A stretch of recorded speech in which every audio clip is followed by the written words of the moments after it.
우리는 정말 예배를 잘 드리고 싶고 정말 가슴 뛰는 예배자가 되기를 원하는 마음이 우리 안에 일어나고 또 그렇게 오늘도 예배를 드리고 있습니다.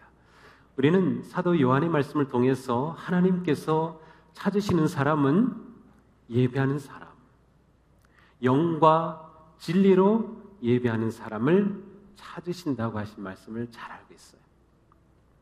자, 그런데 우리가 하나님을 예배하면서 또 더 은혜로운 예배 드리기를 원하면서 가슴 뛰는 예배자가 되기를 원하면서 반드시 물어야 될 아주 중요한 질문 하나가 있습니다. 그게 뭘까요? 반드시 물어야 될 질문. 그것은 바로 하나님께서 우리의 예배를 받으실까라는 것입니다. 하나님이 우리의 예배를 받으실까?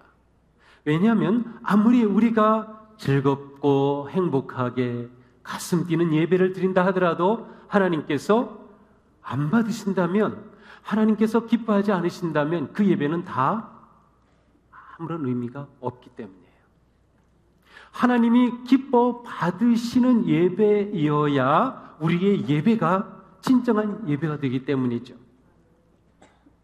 그러므로 우리는 예배를 생각할 때 나 중심적인 생각과 내가 어떻게 은혜를 받고 어떻게 나아가고 어떻게 할까 뿐만 아니라 더 중요한 것은 하나님께서 내가 드리는 예배, 하나님께서 우리가 드리는 예배를 어떻게 받으실까를 생각해야 돼요.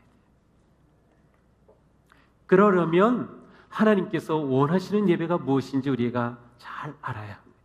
하나님께서 기뻐하시는 예배가 무엇인지 잘 알아야 하는 거죠. 사무엘상 15장에 가서 보면 사울 왕의 이야기가 나옵니다. 사울 왕은 아말렉을 물리치고 대승리를 거두었어요. 그래서 이 기쁨 가운데 하나님께 예배를 드려야지. 그리고서는 아주 좋은 그러한 양을 제물로 딱 마련해서 하나님께 예물을 제사를 드려요. 그런데 하나님께서는 그것을 받지 않으셨어요. 오히려 하나님께서는 사울 왕이 드린 그 예배를 싫어하셨어요. 화내셔요. 어떻게 된 걸까요? 사울 왕은 자기가 하나님께 드리기 위해 좋은 것을 남겨놨는데, 그리고 하나님께 제물로 드리려고 했지만 하나님은 전혀 기뻐하지 않으셨어요. 사울의 생각과 하나님의 생각이 달랐던 거죠. 사울은 자기 중심적으로 하나님께 이렇게 예배드려야지를 생각했지만 하나님이 원하시는 예배가 아니었어요. 하나님께서는 사울에게 너 아말렉과 싸워 이길 텐데 그때 모든 것 다 진멸해야 돼. 하나도 남기면 안 돼 라고 말씀하셨어요. 그런데 사울은 자기 생각대로 좋은 것을 남겨서 하나님께 드려야지 했던 거죠. 하나님은 분명하게 말씀하셨고 사울은 하나님의 말씀에 순종하지 않았어요. 그래서 그날의 사울 왕이 하나님께 드리려고 했던 제사는 불순종의 제사가 되고 말았어요. 하나님이 받지 않으셨어요. 오히려 그 일로 인하여서 하나님은 사울을 버리십니다. 이제 너는 그 자리에 있으면 안 되겠다.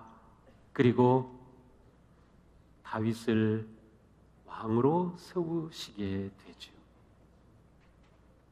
이처럼 우리의 예배가 하나님이 받으시는 예배를 드린다고 하는 것은 매우 중요합니다. 참된 예배의 기준은 우리가 아니라 하나님입니다. 바른 예배의 기준은 바로 내가 원하는 것, 우리가 원하는 그것이 아니고 하나님이 원하시는 겁니다. 우리가 이것을 놓친다고 하면 아무리 열심히 아름다운 말로 아름다운 멜로디로 예배를 드린다 하더라도 그것은 아무런 의미가 없게 돼요.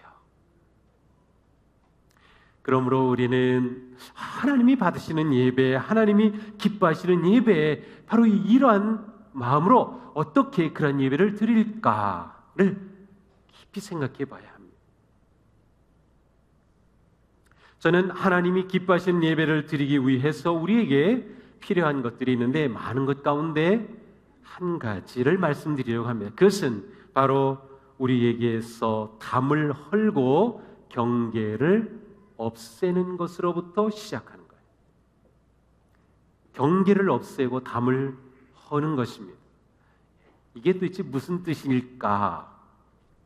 이제 말씀을 통해서 하나씩 보려고 합니다. 경계선이라고 하면 선이죠. 선을 딱 긋게 되면 그 순간 둘로 나뉘어집니다. 어디든지 선을 쫙 그으면 둘이 됩니다. 신앙생활을 잘 한다고 하는 것은 이 경계가 분명해야 되는 거예요.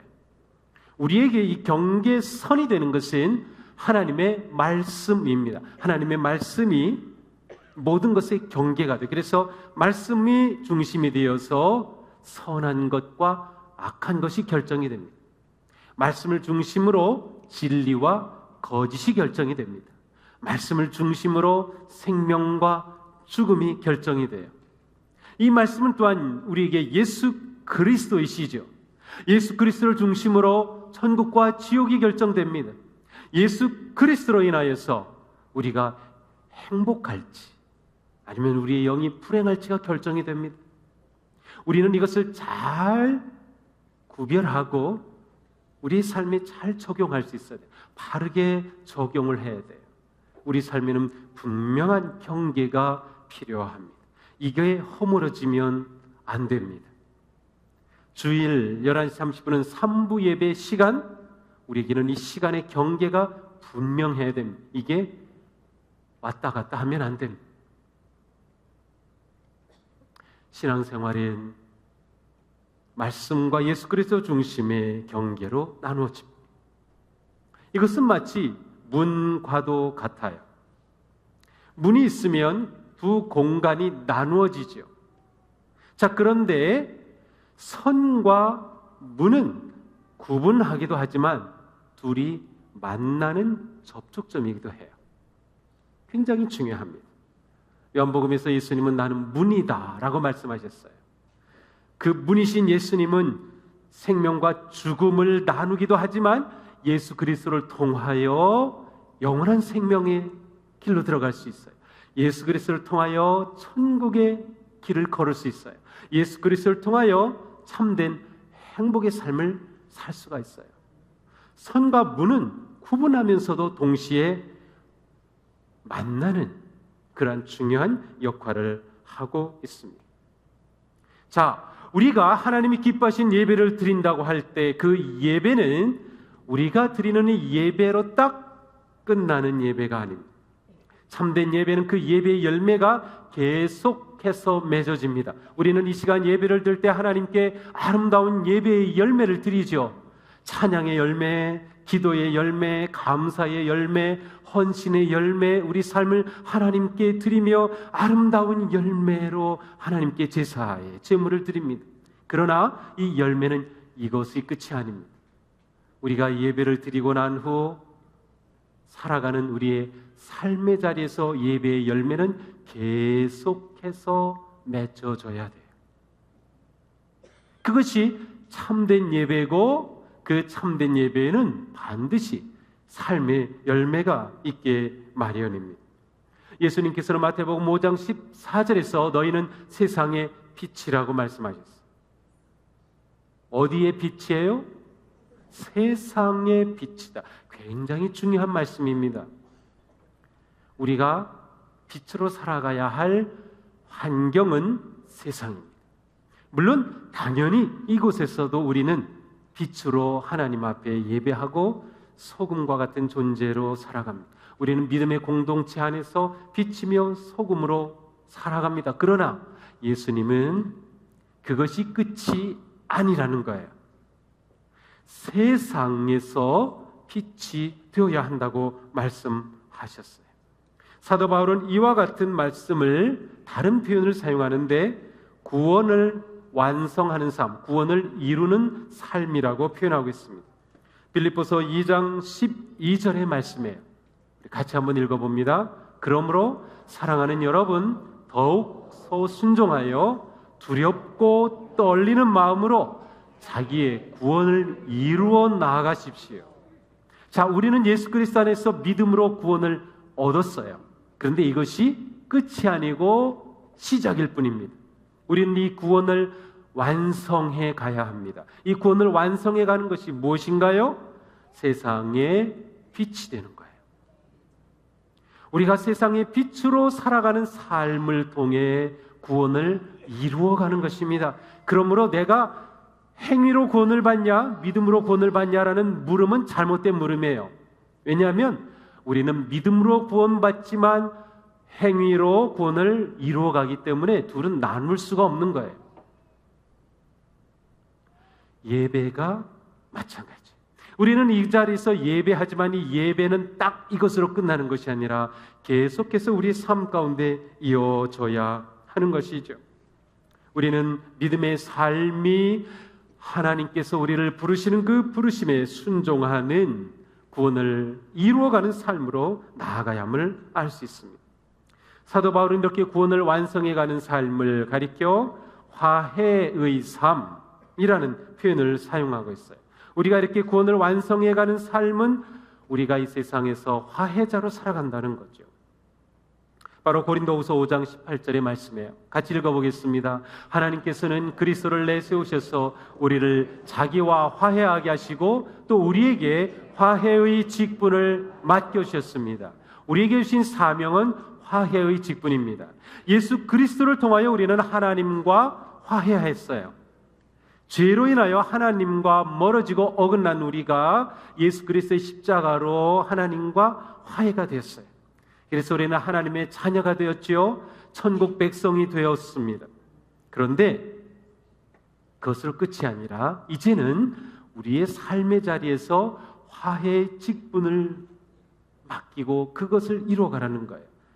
화해의 직분은 먼저 세상이 많은 사람들이 하나님과 여전히 멀어져 있어요. 하나님과 관계가 막혀 있어요. 그래서 우리는 세상 가운데서 그들이 하나님께로 나올 수 있도록 화해자의 직분으로 살아가는 거예요. 오늘 우리가 전도 시상을 했는데 시상이 목적이 아니고 올해 우리가 더 열심히 기쁨으로 전도하자는 뜻이에요. 속회에서, 클래스에서, 선교회에서, 개인적으로 여기 1층에 복대에 가서 보면 각 선교회 또 속회별로 이 전도 현황표가 붙어 있는데 1년 내내 스티커 한 장도 안 붙은 그러한 소그룹이 너무 많아요. 반면에 어느 소그룹은 쭉쭉쭉쭉쭉 막 올라가요. 오늘 1등 하신 분들, 상 받으신 분들이 그런 분들이. 전도가 화해의 직분을 우리가 감당하는 거예요. 세상과 하나님 화해 뿐만 아니라 우리는 인간관계 속에서 평화를 만들고 화해의 삶을 살아야 돼요. 구원을 완성해 가는 거죠. 세상에서 빛으로 살아가는 거죠. 이렇게 성경은 여러 가지 다른 표현이지만 우리가 살아가는 삶이 어떠해야 하는가를 분명히 말씀하고 있어요. 자, 마태복음 5장에 가서 보면 예수님께서는 화해와 예배를 연결시켜 말씀하고 있어요. 아주 중요한 말씀입니다. 제단에 제물을 드리려고 하다가 네 형제나 자매가 네게 어떤 원한을 품고 있다는 생각이 나거든 너는 그 제물을 제단 앞에 놓아두고 먼저 가서 네 형제나 자매와 화해하여라. 그런 다음에 돌아와서 제물을 드려라. 예배보다 먼저 해야 될 것이 있어요. 제물을 드리려고 하다가 관계가 어그러진 것이 생각이 났어요. 누가 원망할 것 같아요. 그러면 제물을 놓고 먼저 가서 화해해라. 사도 바울의 말씀과 똑같지 않나요? 우리에게 화해의 직분을 주신 거예요. 먼저 화해하라는 거예요. 다시 말하면 내 삶이 중요하다 하는 겁니다. 예배로 우리가 모여 예배자로 이 자리에 있지만 이 자리에서 하나님이 받으실 예배를 드리는 것은 이 순간보다 먼저 해야 될 그것이 결정한다는 거예요. 이것은 우리에게 매우 매우 중요한 것입니다. 우리에게는 먼저 해야 할 일이 있습니다. 그 먼저 할 것이 제대로 이루어지면 우리는 하나님 앞에 온전한 예배자로 나올 수 있어요. 오늘 우리가 읽은 히브리서의 말씀도 마찬가지입니다. 우리는 예수로 말미암아 끊임없이 하나님께 찬미의 제사를 드립시다. 이것은 곧 그의 이름을 고백하는 입술의 열매입니다. 그렇습니다. 우리는 이 자리에 모여서 하나님께 찬미의 제사를 드리고 있습니다. 입술의 열매를 하나님께 드리고 있어요. 그런데 그 다음 말씀이 중요합니다. 선을 행함과 가진 것을 나누어 주기를 소홀히 하지 마십시오. 하나님께서는 이런 제사를 기뻐하십니다. 하나님이 기뻐하시는 예배가 딱 나왔어요. 어떤 예배예요? 하나님이 기뻐하시는 예배는 선을 행하는 예배, 가진 것을 나누어 주는 삶,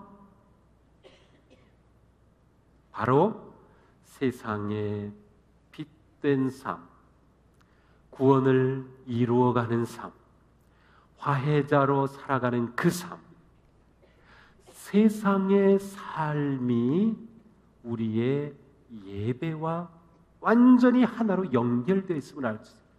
하나님이 기뻐 받으시는 예배는 바로 세상에서 우리가 어떻게 사느냐가 결정한다는 것을 알 수 있습니다. 하나님은 우리의 예배를 받으시지만 예배자로 온 우리의 삶이 어떤지를 보십니다. 이게 너무도 중요한 겁니다. 우리는 하나님의 은혜로 받은 구원의 열매를 감사하고 예배를 드리지만 그 구원을 완성해 가려는 치열한 삶을 살아야 한다. 선한 삶을 살기에 힘써야 한다. 이것이 우리의 모습이어야 합니다. 자, 다시 경계선을 말씀드립니다. 우리가 믿음의 삶을 바르게 사는 것은 경계가 분명해야 합니다. 하나님 편인지 세상 편인지, 거룩함인지 더러움인지, 생명인지 죽음인지, 진리인지 거짓인지 분명해야 합니다. 하나님 앞에서 중간지대, 회색지대는 설 자리가 없어요. 그런데 하나님이 받으시는 예배자는 이렇게 경계가 분명한 삶을 살지만 동시에 우리가 가지고 있는 경계를 열어야 합니다. 경계를 허물어야 합니다. 우리가 가지고 있는 경계가 무엇일까요? 시간과 공간의 경계가 있어요. 신앙생활을 열심히 할수록 우리도 모르게 다 둘로 나누려고 그래요. 우리는 말씀과 예수 그리스도라고 하는 기준점을 가지고 살아가기 때문에 그래. 그런데 우리가 허물어야 될 경계가 있어요. 시간의 경계입니다. 우리가 모인 이 시간은 정말 거룩한 시간이에요. 하나님께 예배드리는 시간은 정말 귀한 시간이에요. 그런데 하나님, 우리가 이 시간을 딱 이곳에 경계를 딱 짓고 이 안에만 있기를 원하지 않으셔요. 시간의 경계를 열어서 너희가 이렇게 나를 예배하는 이 시간, 너희가 그렇게 거룩하게 나를 찬양하는 이 시간, 그 시간을 너의 삶으로 확장해라 라고 말씀하십니다. 이것이 하나님이 받으시는 예배자의 모습입니다. 우리는 이곳에서만 하나님을 예배하는 것이 아니라 가정에서도 예배하고, 직장에서도 예배하고, 학교에서도 예배하고, 시장에서도 예배하고, 어느 시간이든지 그 모든 시간을 거룩한 시간으로 만들어 가야 되는 거예요. 거룩한 시간으로. 그래서 경계를 허무는 거예요. 공간의 경계도 마찬가지. 우리가 드리는 이 예배당은 우리에겐 아주 소중하고 거룩한 공간이죠. 우리가 어느 마켓에 가는 것보다 당연히 예배실에 들어올 때 우리 마음은 경건해집니다. 공간이 다르기 때문이죠. 이렇게 물리적으로는 공간이 경계가 분명합니다. 선이 있어요. 그러나 우리가 하나님을 예배하는 예배자로 살아간다고 할 때는 이 공간의 경계가 열려져야 됩니다. 이곳에서만 거룩한 우리가 아닙니다. 이곳에서만 빛난 존재가 아니고 저 바깥에서도, 가정에서도, 길거리에서도, 마켓에 가서도, 직장에서도 우리가 거룩해야 돼요. 우리가 이 점에 실패하기 때문에 세상이 비난을 하는 것이에요. 우리가 이 경계 안에 갇혀 있으면 절대로 안 돼요. 우리가 살아가는 삶의 가치와 표준은 경계가 분명해야 하지만 예배자로 살아가는 이 거룩한 예배자는 시간과 공간의 경계를 넘어서 내가 있는 그 모든 곳이 하나님을 예배하는 곳, 내가 있는 그 모든 자리가 어디든지 하나님을 높이는 곳이 돼야 돼요. 하나님께서는 바로 이러한 예배자를 기뻐하시고 이러한 예배를 기뻐하셔요. 그러므로 예배는 이곳에 오기 전에 이미 결정이 됩니다. 하나님이 우리를 받으시는 예배자로 결정하시는 것은 이 순간이 아니라 이 자리에 오기 전입니다. 우리의 가슴이 뛰어도 하나님의 가슴이 뛰지 않는다면 우리는 실패자입니다. 그러나 우리의 가슴이 뛸 때 하나님도 가슴이 뛰면서 야, 내가 그렇게 삶 속에서 거룩하게 살려고 애쓰고 내가 생활 속에서 거룩한 예배자로 살아가려고 하는 그 모습 내가 정말 기쁘구나. 그러한 내가 이렇게 나를 예배하니 너는 나를 기쁘게 하는 예배자야 라고 말씀해 주시는 것이죠. 그렇습니다.